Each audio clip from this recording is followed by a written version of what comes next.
Mau secapek apapun dia bangun. Zaman dulu yang membuat ibu terbangun adalah suara tangisan anak. Yang sekarang kalau sekarang ini ada yang kedua, suara paket.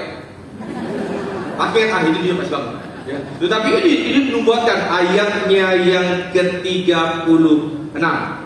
Ya. Lagi pula di situ ada siapa? Hana, seorang nabi perempuan, anak Fanuel dari suku Asher. Ia sudah sangat lanjut umurnya. Sesudah kawin ia hidup 7 tahun lamanya bersama suaminya, saudara 37. Dan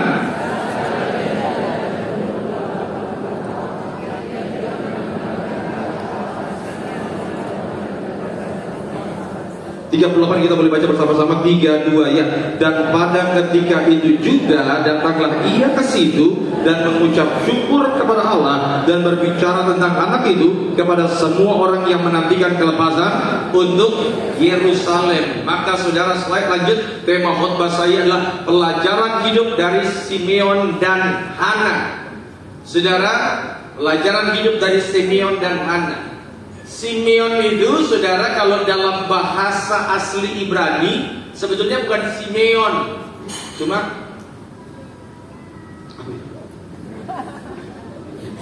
kalau dalam bahasa Ibraninya itu Shimon, bacanya gitu. Simon, bukan dipisahkan antara, karena beda antara Simon dengan Simon, beda. Kalau bahasa Ibrani Sim kayak ada petik on. Karena Simon artinya kecil, tapi Simeon itu artinya Tuhan sudah mendengar. Beda ya, saudara. Sedangkan Hana itu kalau dalam bahasa Inggris, saudara kalau baca dalam Alkitab bahasa Inggris, Hana itu diterjemahkan dengan Ana. Jadi kalau saudara punya nama Ana itu Hana itu artinya adalah berkat atau anugerah.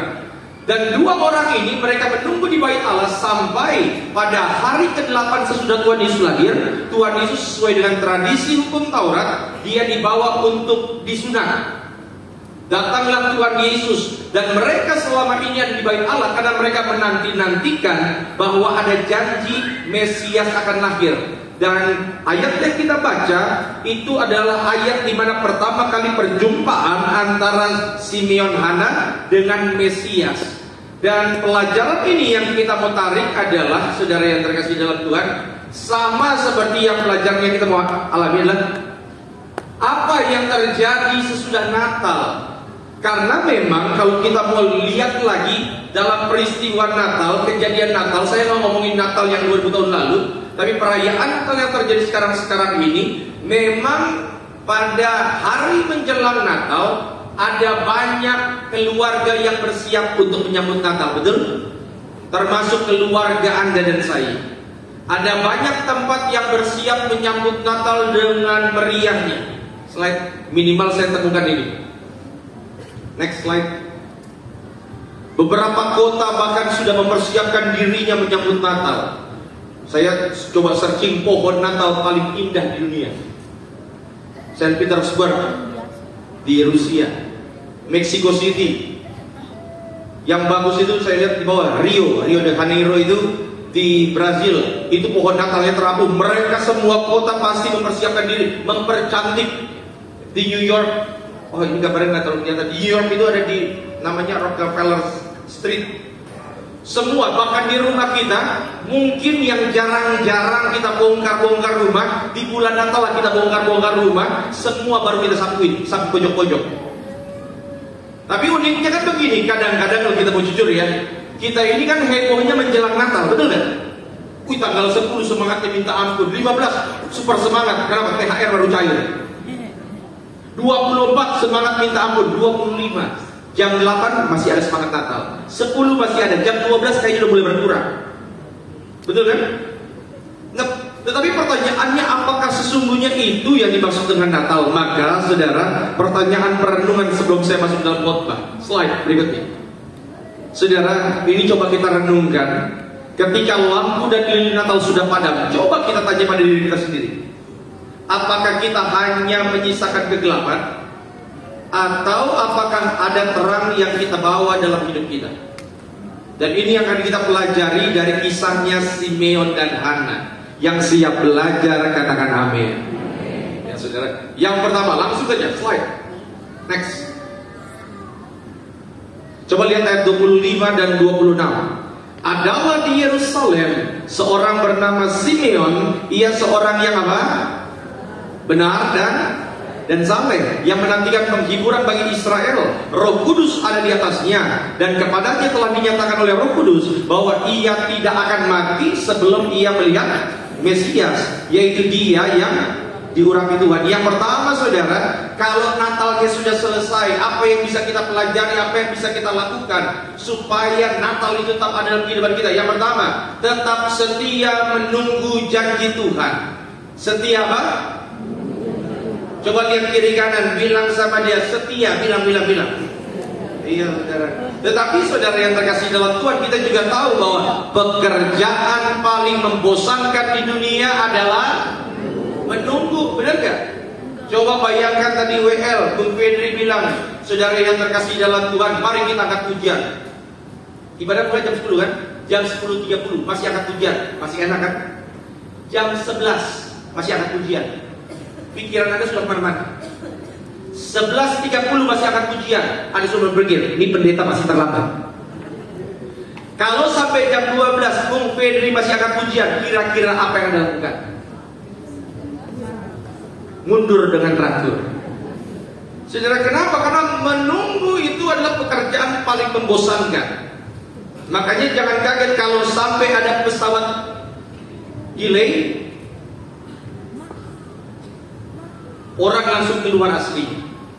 Tetapi saudara gini, Anda menunggu atau tidak, menunggu itu membosankan atau tidak, tergantung yang Anda tunggu itu berharga atau tidak.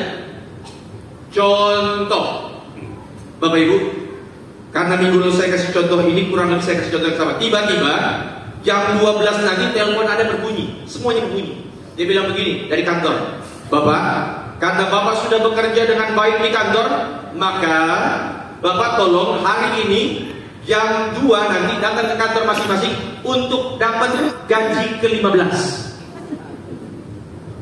Bilang aja amin.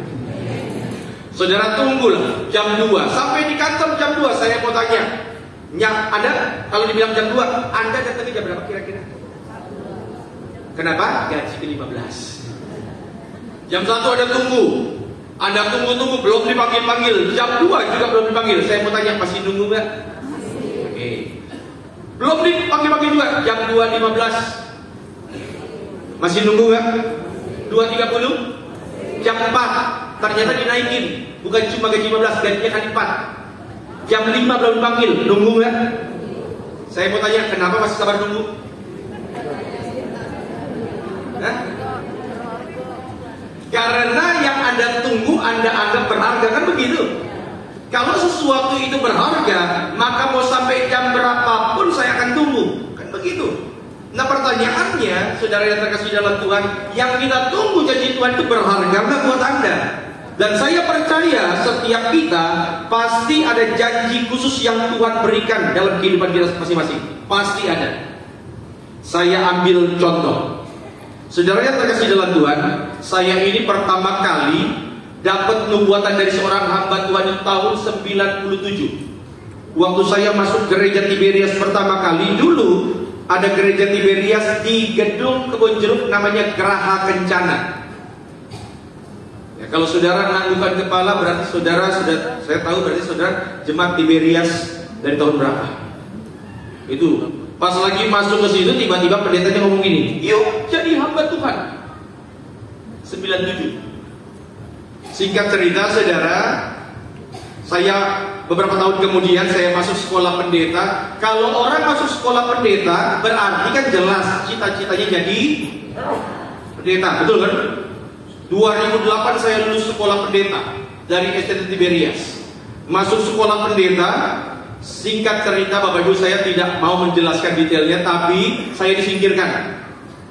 Masuk sekolah pendeta, jangan salah, Anda masuk sekolah pendeta itu STH, nggak semuanya itu malaikat loh. Maaf, semuanya malaikat, cuma tipenya beda-beda. Ada malaikat yang baik, ada malaikat pencabut nyawa. Iya, nggak semua. Akhirnya singkat cerita, 2008 udah cita-citanya pendeta, udah STH. Saya akhirnya anak waktu itu 1. Saya akhirnya harus disingkirkan dari pelayanan. Saya coba melamar kemana-mana. Saya udah ngelamar jadi security, ditolak. Cleaning service ditolak. Sampai resepsionis pun ditolak. Ya. Akhirnya ada satu perusahaan yang menerima saya, lulusan sekolah teologi, dan saya bekerja. Kayaknya saya udah pernah kasih kesaksian di tempat ini. Anda tahu, pekerjaan pertama saya sebagai sarjana teologi itu adalah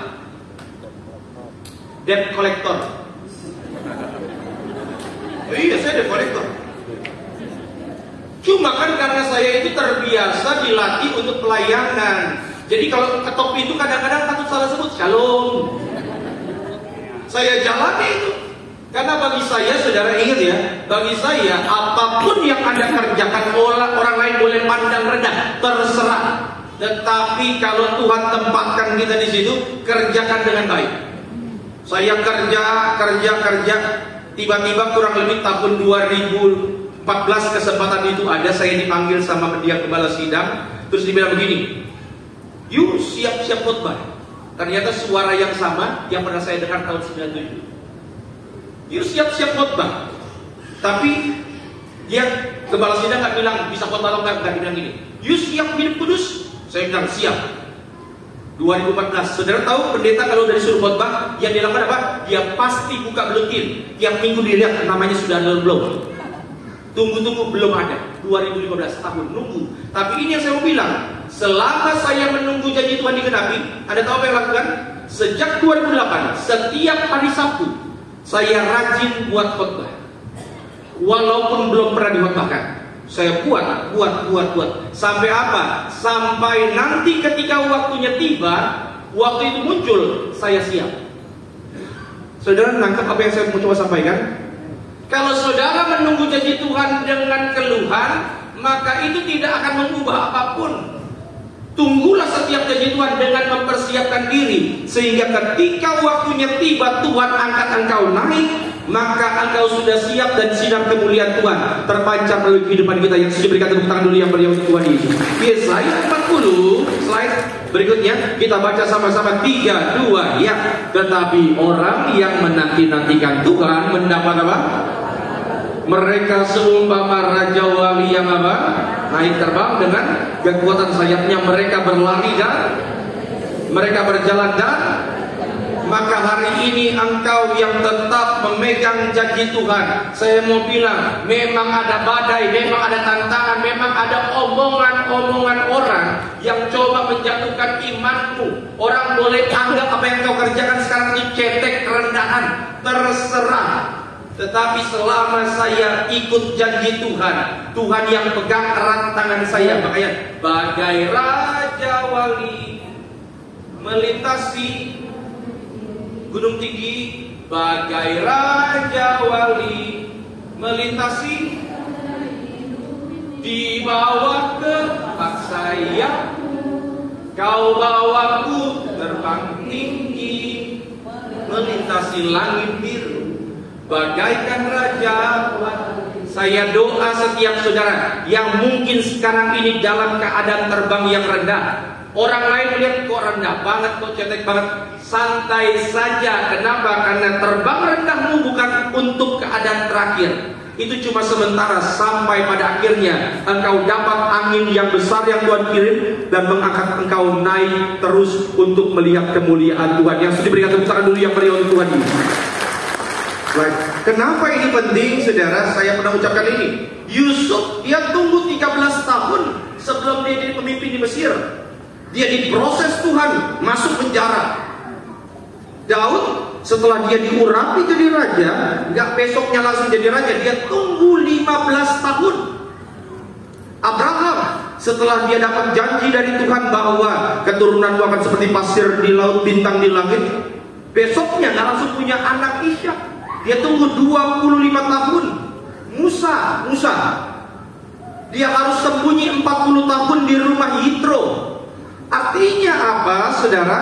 Jika kamu harus menunggu, maka percayalah penantianmu sedang dipakai Tuhan untuk mempersiapkan sesuatu yang jauh lebih indah dari apa yang kamu bayangkan. Maka ketika waktu itu tiba, engkau akan bertepuk tangan dan berteriak bahwa semua indah pada waktunya. Yang setuju berikan tepuk tangan dulu yang meriah untuk Tuhan ini. Sama-sama bilang setia menunggu. Ya, saudara, setia menunggu. Kalau Tuhan sudah kasih janji, pokoknya engkau akan jadi jaksa, jadi jaksa. Ya. Jadi Tuhan itu dibilang amin. Kalau bilang amin, ya itu janji Tuhan. Yang kedua, saudara, slide. Coba lihat ayat 37. Dan sekarang, ini Hana. Hana ini menikah 7 tahun, lalu kemudian suaminya meninggal. Ayat yang ke-7 dikatakan, dan sekarang ia janda dan berumur 84 tahun. Ia tidak pernah meninggalkan bait Allah, dan siang malam beribadah dengan puasa dan doa. Yang kedua, saudara, kalau Natalnya sudah selesai, apa yang kita lakukan? Mengabdikan diri pada Tuhan dalam ibadah. Tadinya saya cuma mau tulis begini, rajin ibadah, cuma begitu. Cuma saya pikir ini kalimat pertamanya penting. Pengabdian, saya bilang pengabdian. Saudara pernah ke Keraton Jogja? Itu kan ada abdi dalam. Saya tadi barusan searching itu, berapa gaji abdi dalam sebulan? Tidak lebih dari 100.000 per bulan. Walaupun dia kehidupannya ditanggung, tapi tidak lebih dari 100.000. Pertanyaannya, kenapa mereka tetap setia? Karena kebanggaan. Sama-sama bilang, bangga jadi Kristen. 3-2 ya. Bangga jadi Kristen. Dan pengabdian kita pada Tuhan harus ditunjukkan dalam ibadah. Maka saudara yang terkasih dalam Tuhan, hari tanggal 31 selesai ibadah, saudara nanti di rumah kumpul lagi ibadah, suruh masing-masing keluarga ngomong apa yang kamu gak sukai dari kakakmu, ngomong sekarang. Apa yang tidak kamu sukai dari ibumu, ngomong sekarang. Ya.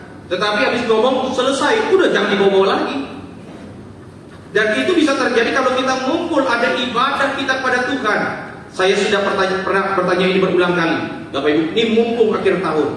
Yang sudah pernah baca Alkitab Kejadian sampai Wahyu, lambaikan tangannya. Oh, puji Tuhan makin nambah. Kejadian sampai Wahyu ya. Haleluya. Buat yang belum, gini, yang perasaan aja. Perasaan saya, kayaknya saya sudah selesai Kejadian sampai Wahyu. Perasaan aja, lambaikan tangan.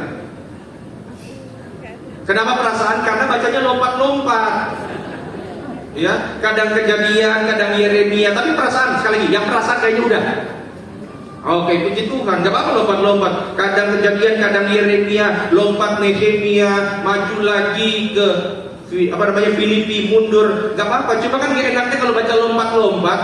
Bahayanya saudara nggak ngerti kronologis. Baru baca Kejadian, dunia diciptakan 7 hari, baca Wahyu, akhir zaman. Gak apa-apa, baca aja. Saudara yang belum baca, ini tips dari saya. Saya sering kasih tips ini setiap akhir tahun. Alkitab kita terdiri dari 1189 pasal.